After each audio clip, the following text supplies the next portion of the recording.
May pabili kong dalawa. Dalawang kilo? Kaya pa. Wala na. Yan Ay, lang. gusto 1/4. Kunti na lang ito, no? What's up guys?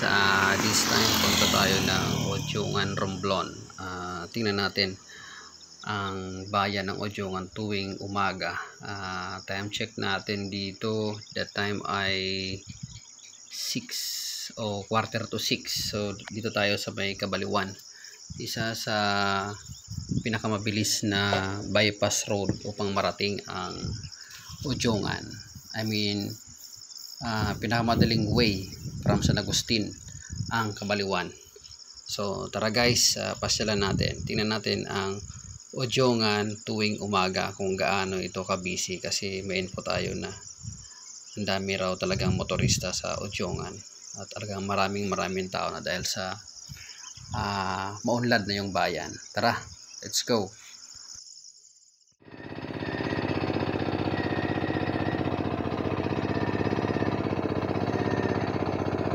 So yun guys, after almost 10 minutes nakababa tayo ng Kabaliwan Peak. Dito tayo sa may Paniki, unang barangay ng Ojongan.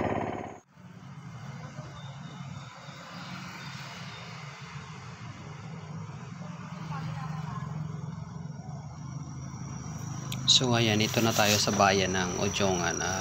Huminto tayo dito sa isang street na isa sa pinaka-busy street ng Ojongan, yung mula sa Dapawan papuntang barangay Liwayway, Liwanag. Hindi ko lang alam yung pangalan ng street na to. Parang General Luna yata ito. Pero ito talaga isa sa pinaka-busy dahil ang dami ritong establishments.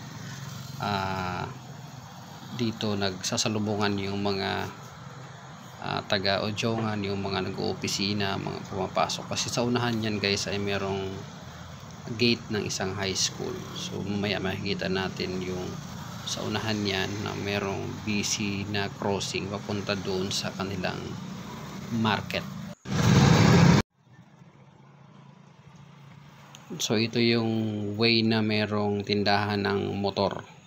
So yung sa kanan yan meron dyang gate papunta dun sa high school yata ng RN yung region, basta RNHS ang tawag nila.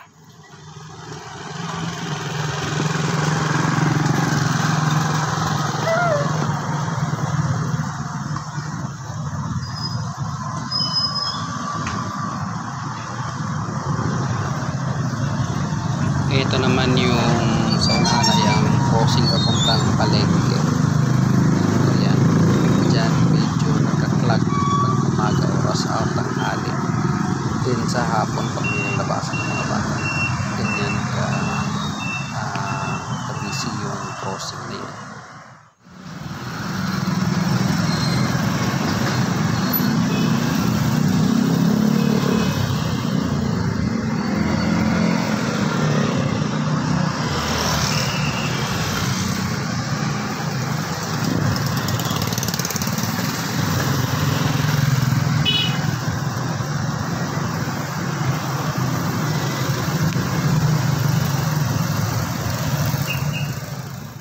Kung dalawa.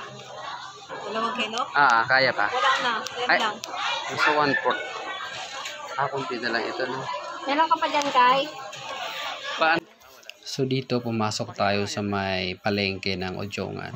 Isa rin sa pinakamalaking palengke dito sa probinsya. So dyan sa loob namili tayo ng 2 kilong sili dahil may nagpabili sa atin na kaibigan gagawing chili sauce. So nalaman namin na yung mga sili nila ay galing lang sa bayan mismo ng Ojongan. Ang una ko kasi naisip that time ay galing pa ng labas ng probinsya.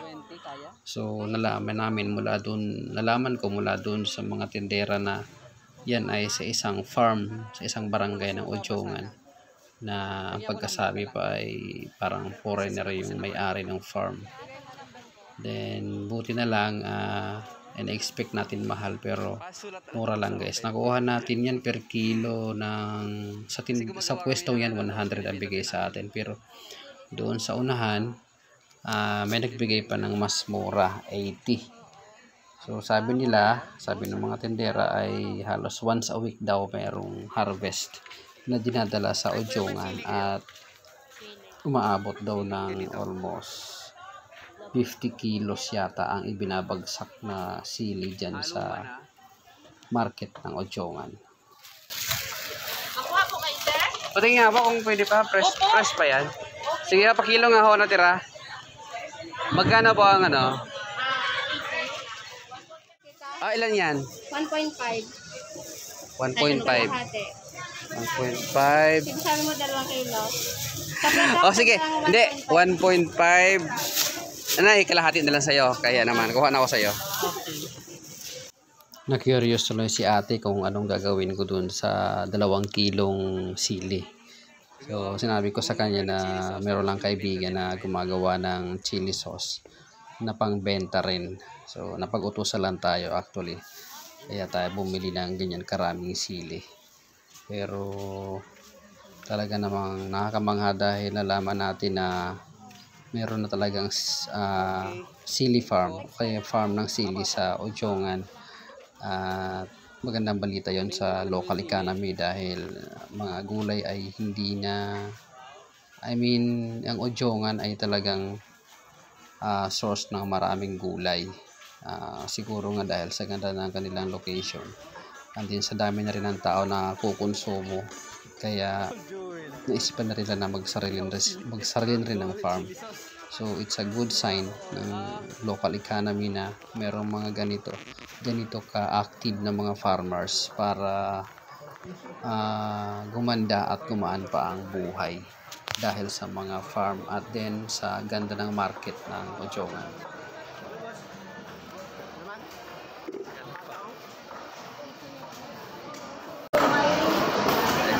Ilang oras na yun? Ayan, dumaan din tayo sa meat section ng Ojongan Market at doon natin nakita na talagang ang daming karne na binibenta. Siguro nga dahil sa dami rin ng tao ng Ojongan. So, kaya ganon din karami ang kanilang kinakatay na baboy. So, bilang isa sa pinakamalaking bayan, talaga namang dapat lang na mayroon karaming makakain ng tao sa bayang ito. At kahit taga-ibang bayan ay dyan pa bumibili. Ayon sa ating mga past experience, minsan dyan tayo bumibili ng kanilang masarap na longganisa.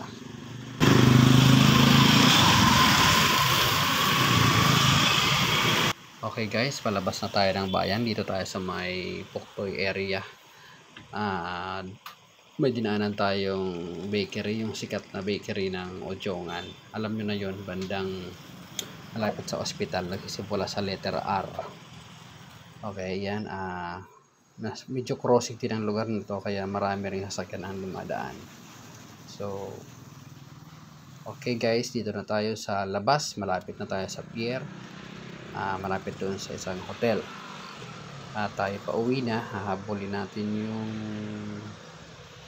trabaho sa San Agustin na naghihintay. So, it will take around mga 40 to 1 hour, 40 minutes to 1 hour biyahe via Kabaliwan uli. So sana guys nag-enjoy kayo sa ating masyal o sa ating video featuring ang morning rush ng Ojongan Romblon.